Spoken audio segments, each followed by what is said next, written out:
ضرورت سے زیادہ جو ہے وہ کھانے پینے کی چیزیں لے لیں، جیسے عام طور پہ بسکٹ ہے، ٹوس ہے، کھاری ہے، چوڑا ہے، یہ سب چیزیں آپ کے پاس ہونے چاہیے۔ اب یہ کیوں ہونے چاہیے وہ آگے میں آپ کو بتاؤں گا، یہ آپ کو کہاں کام آئے گا۔ اور جب آپ جو چیزیں کچھ لیں گے کھانے پینے کی کہ آپ اس کو فوراً کھا سکتے ہیں، تو چوڑا ہے، بسکٹ ہے، یا جو بھی اور چیزیں آپ ڈائریکٹ کھا سکتے ہیں، اس کو آپ اپنے ہینڈ بیگ میں رکھیں، کچھ آپ اس کو اپنے ہاتھ کے بیگ میں رکھیں۔ آپ کے بیگ عام طور پہ 3 ہونے چاہیے، کم سے کم آپ کے پاس 3 بیگ ہونا چاہیے۔ اگر آپ کا سامان کم سے کم ہے تب بھی ایک لگیج میں جانے والا بیگ، ایک ہاتھ میں رہنے والا بیگ، اور ایک چھوٹا سا بیگ جو آپ کے گلے میں لٹکا رہے۔ ہاتھ جو لگیج میں جائے گا جو بیگ، تو اس کے اندر لکوڈ وغیرہ کا جو سامان ہوتا ہے نا، یعنی کہ پتلی چیزیں ہوتی ہے، تو وہ ساری چیزیں آپ کو لگیج میں ڈالنی ہوگی، کیونکہ اگر آپ ہینڈ بیگ میں یا گلے کے بیگ میں آپ لکوڈ لے جانا چاہیں تو وہ ہندوستان میں ہی جو ہے جب چیکنگ کرتے ہیں تو وہ نکال کے رکھ لیتے ہیں، وہ آپ کو لے جانے نہیں دیں گے۔ آپ گھر والوں کو بھی نہیں دے سکتے، کیونکہ اندر جانے کے بعد، یعنی بورڈنگ لینے کے بعد، جب آپ اندر فلائٹ میں بیٹھنے کے لیے جاتے ہیں تو بیچ میں چیکنگ ہوتی ہے، گھر والے بھی جا چکے ہیں اور اب آپ پلین میں بھی نہیں لے جا سکتے، تو وہ آپ کا سارا سامان وہیں روک لیتے ہیں لکوڈ۔ جیسے مثال کے طور پر آپ کے پاس سر میں لگانے کا تیل ہے، ڈبہ ہے، اب آپ کو وہاں تو سر میں لگانے کے لیے تیل چاہیے، تب آپ نے اس کو ہینڈ بیگ میں رکھ لیا، ہاتھ کے بیگ میں، اب اس کو وہ ہاتھ میں نہیں لے جانے دے گا آپ کو، تو وہ کیا کرے گا، وہ اس کو وہیں نکال کر کے رکھ لے گا۔ اس لیے ایسی جو چیزیں ہیں، تیل ہے، لکوڈ ہے، جو سامان ہے، اس کو لگیج میں آپ کو ڈالنا ہوگا۔ ایک بات، کپڑے وغیرہ بھی سب کو آپ لگیج میں رکھنا ہوگا۔ پھر احرام جو ہے، ایک کم سے کم احرام، اگر آپ پہلے مکہ شریف جا رہے ہیں تو وہ آپ کو ہینڈ بیگ میں رکھنا ہوگا۔ اسی طریقے سے آپ کو پاسپورٹ، ٹکٹ، یہ سب چیزیں جو ہے وہ اپنے گلے پر جو آپ بیگ لٹکائیں گے اس میں آپ کو رکھنا ہوگا۔ اور جو آپ کا ہینڈ بیگ ہو اس میں آپ اپنے پاسپورٹ کے ساتھ اپنے بیگ کے اندر ایک کاغذ پر اپنا نام، اپنے گھر کا مکمل ایڈریس اور اپنا فون نمبر، یہ سب چیزیں آپ اس میں ڈال کر کے رکھیں۔ اللہ نہ کرے کبھی ایسا ہوا کہ وہ کھو گیا، تو عام طور پر ایسا ہی ہوتا ہے کہ فون لگا کر کے وہ آپ کو انڈیا کا نمبر ہو اور وہاں کا نمبر ہو، وہ چیزیں ہونی چاہیے، تو اس سے آپ کو کوئی چیز گم جائے اللہ نہ کرے تو ملنے میں آسانی ہو جاتی ہے۔ اب آپ جو ہے وہ اپنی ضرورت کے مطابق سامان لے کر ایک اور چیز کہ وہاں پر جو سامان لگتا ہے ان میں سردی اور گرمی دونوں کپڑے ساتھ میں رکھنے چاہیے، کیونکہ حج کے موقع پر گھنٹوں میں بھی موسم بدل جاتا ہے۔ ہمارے ہاں کیسا ماحول ہے کہ گرمی ہے، سردی ہے، بارش ہے، عام طور پر ایسا بہت کم ہوتا ہے ہمارے یہاں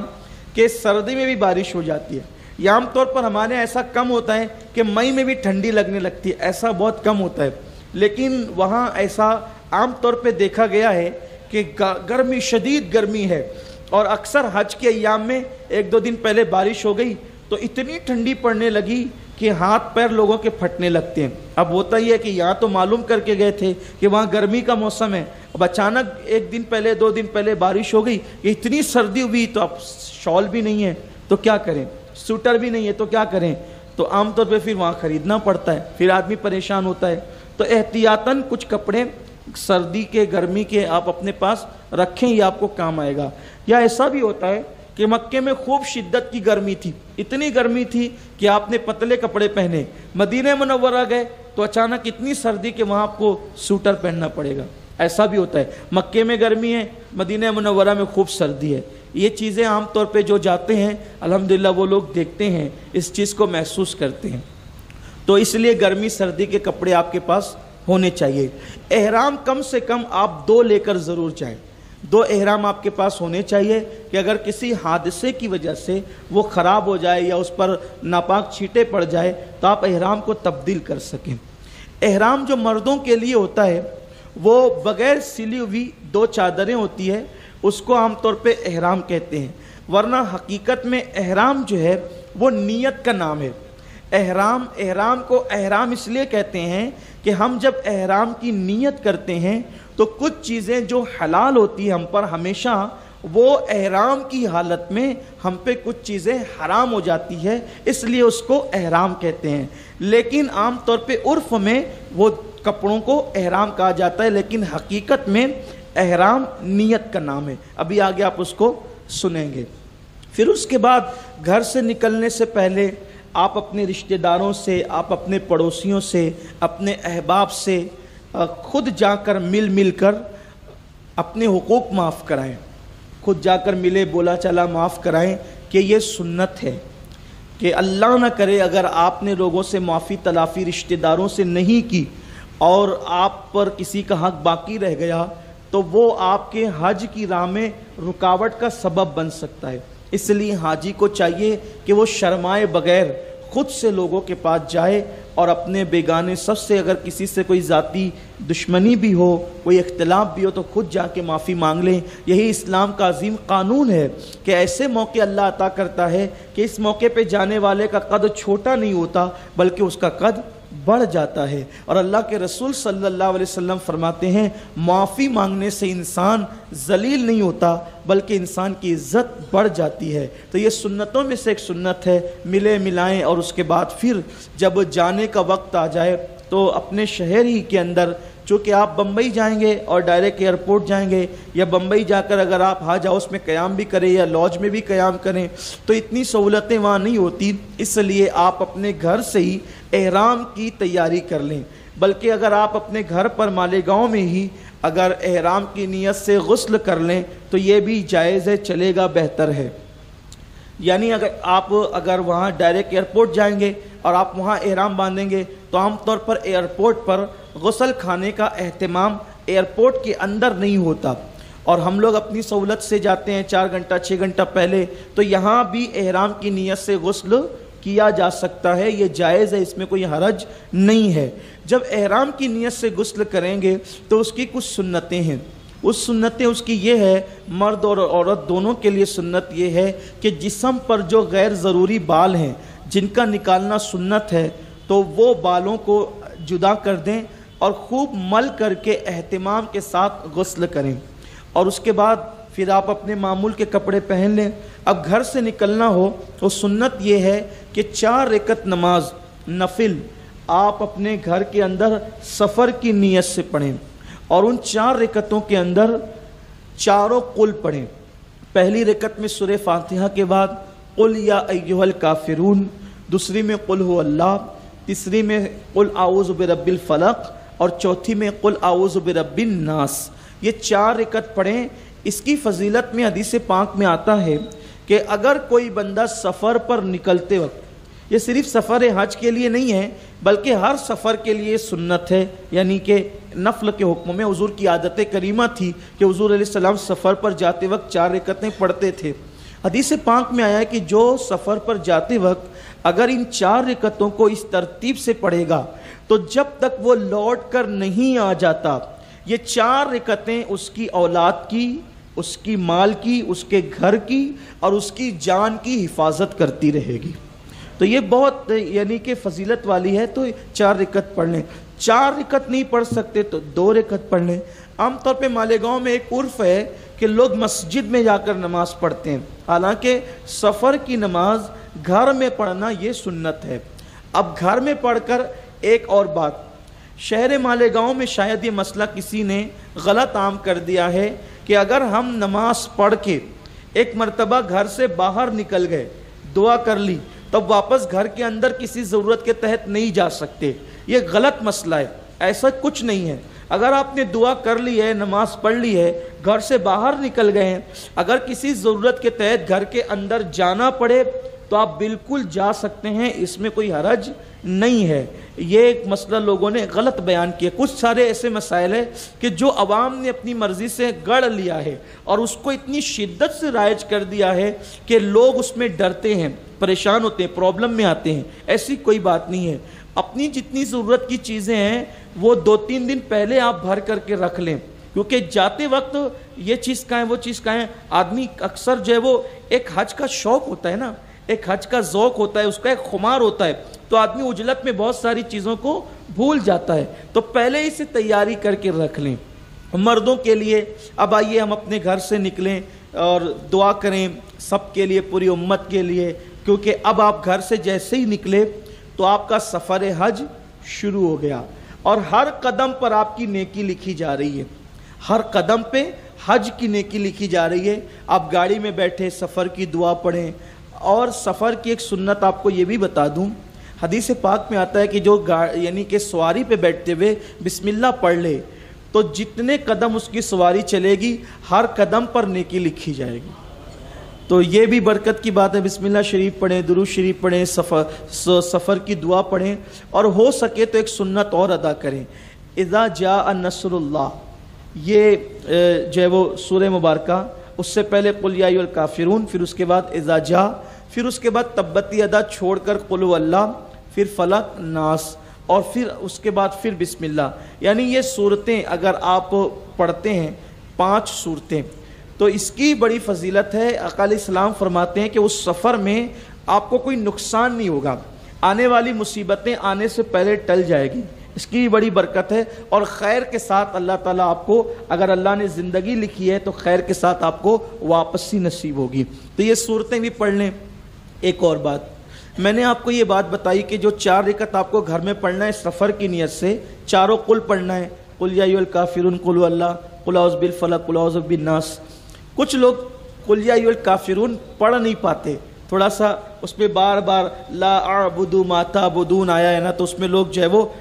جنبل ہو جاتے ہیں, عوام اس کو پڑھنے میں دشواری محسوس کرتی ہے. تو ایسی صورت میں کوئی لازمی نہیں ہے, فرض واجب نہیں ہے کہ یہ چاروں ہی پڑھیں. اگر آپ کوئی صورت پڑھنے میں آپ کو دشواری ہوتی ہے تو جو آپ صورت پڑھنا چاہتے ہیں وہ پڑھ لیں, اور 4 رکعت اس طریقے سے مکمل پڑھیں تو انشاءاللہ اس کی برکتیں بھی آپ کو نصیب ہوگی.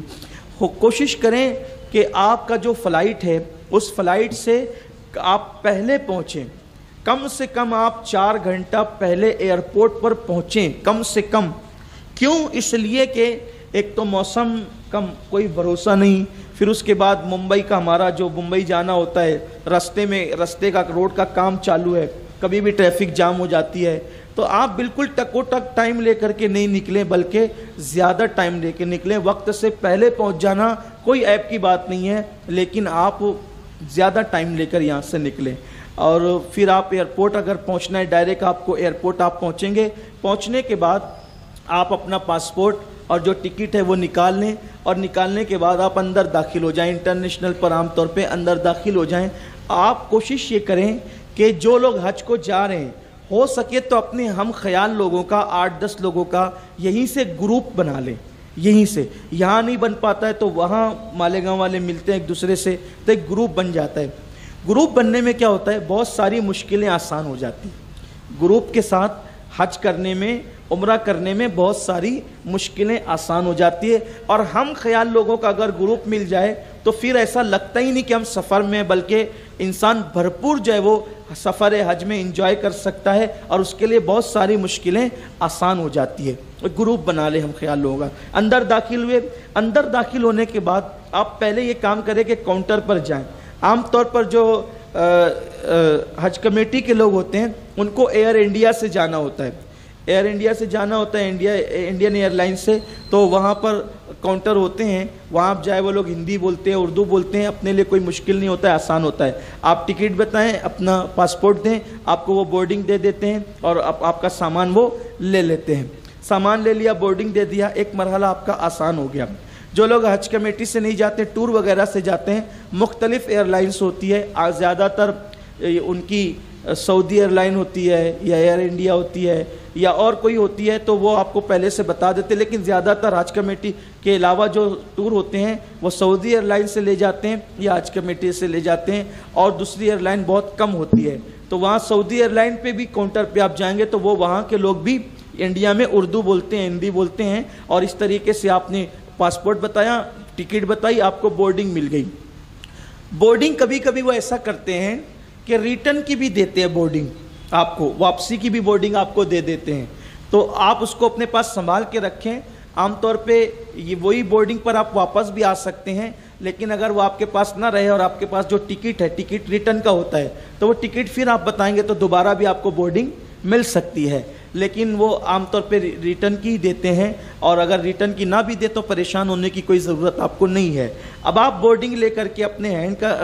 ہاتھ میں ہینڈ بیگ لے کر کے اب اندر جب چلیں گے تب آپ کو ایک مرحلہ اور ہوگا کہ اب آپ کو وہاں پر چیکنگ کرانی ہوگی، یعنی کہ مشین وغیرہ لگی ہوتی ہے، سامان آپ کو ڈالنا ہوتا ہے، پھر اندر جانا ہوتا ہے، پھر امیگریشن ہوتا ہے۔ تو امیگریشن پر پھر آپ کو وہاں کھڑے رہنا ہے اور پھر وہ پاسپورٹ آپ دیں گے۔ حاجیوں کے ساتھ ہندوستان کے ایئرپورٹ پہ بھی بہت سہولت ہوتی ہے، یہاں کے غیر مسلم لوگ بھی حج کو جانے والے کی بڑی عزت کرتے ہیں اور وہ ان کے لیے بہت ساری سہولتیں فراہم کرتے ہیں، آسانیاں ہوتی ہے، کوئی دشواری انڈیا ایئرپورٹ پر الحمدللہ ہمارے ہاں نہیں ہوتی۔ آپ پاسپورٹ دیں گے، بورڈنگ بتائیں گے، وہ سکہ لگا دیں گے، آپ اندر جائیں گے۔ اب آپ کا مرحلہ مکمل ہو گیا، ختم۔ اب آپ کو صرف فلائٹ میں بیٹھنا ہے، یہی مرحلہ ہے۔ اس پہ گیٹ وغیرہ لکھا ہوتا ہے اور کتنے نمبر گیٹ پر ہم کو جانا ہے، تو عام طور پہ وہ گیٹ وغیرہ اس پہ لکھا ہوتا ہے، ہم دیکھ لیں، آسانی کے ساتھ لکھے ہوتے ہیں اور اس کے مطابق گیٹ پہ چلے جائیں۔ پڑھنا نہیں آتا، کچھ لوگ موجود ہوتے ہیں رہنمائی کے لیے، وہ کوئی مسئلہ نہیں ہوتا ہے، یا اگر کوئی نہ ہو تو آپ بھی پوچھ لیں